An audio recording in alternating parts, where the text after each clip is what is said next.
Bismillahirrahmanirrahim, salam alaikum. Voilà la deuxième partie du sujet de baccalauréat comptabilité, session de rattrapage 2016, c'est l'analyse comptable. Le document numéro 1 est relatif aux données d'exploitation. Vous avez un extrait de la balance après inventaire et d'autres informations.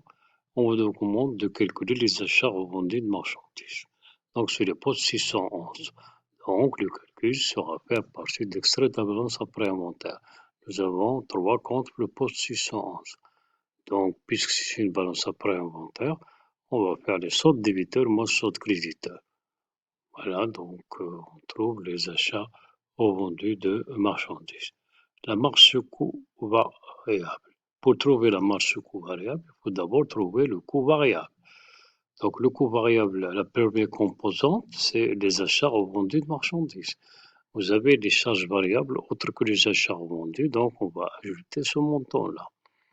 Ensuite, les produits courants autres que les ventes de marchandises sont considérés comme fixes, donc il n'y a pas de produit variable. Donc le coût variable, c'est l'achat revenu de marchandises plus les autres charges variables. Voilà, calculer le seuil de rentabilité. On n'a pas le coût fixe, on n'a pas le. Donc, on peut avoir le taux de la marge variable, mais on n'a pas le coût fixe, mais on a cette information. L'indice de sécurité de 40%.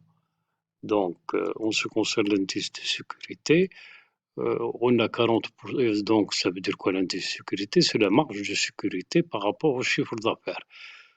Donc, or, la marge de sécurité, c'est le chiffre d'affaires moins le seuil de rentabilité. Donc, si la marge de sécurité représente 40% du chiffre d'affaires, donc le seuil de rentabilité va représenter 60%. Ou bien, tout simplement, on va partir de la relation mathématique.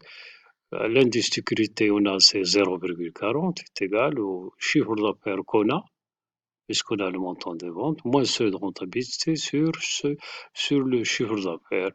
Donc, le chiffre d'affaires, c'est 5 millions. Donc, on va retrouver la même chose. Donc, le seuil de rentabilité, on va trouver qu'il représente 60%.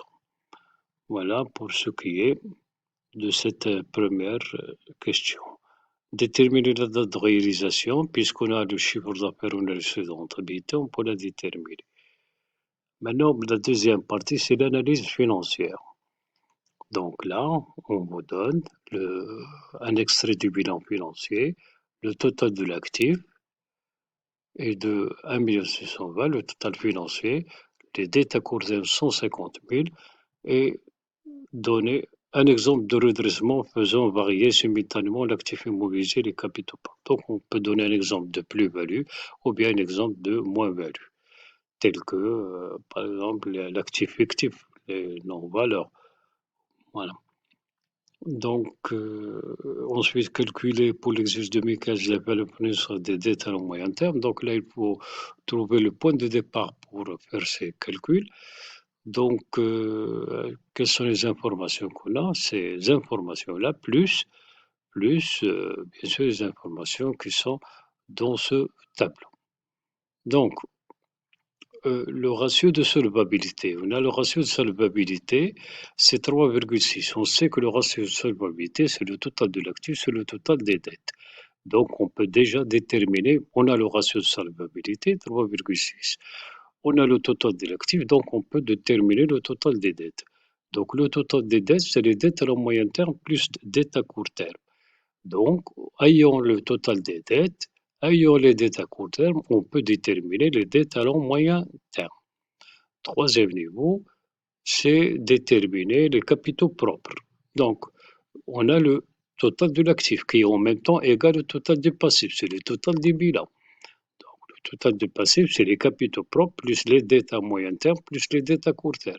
Ces deux éléments, on les a déjà calculés. Donc, on a calculé les dettes à moyen terme, on a les dettes à court terme.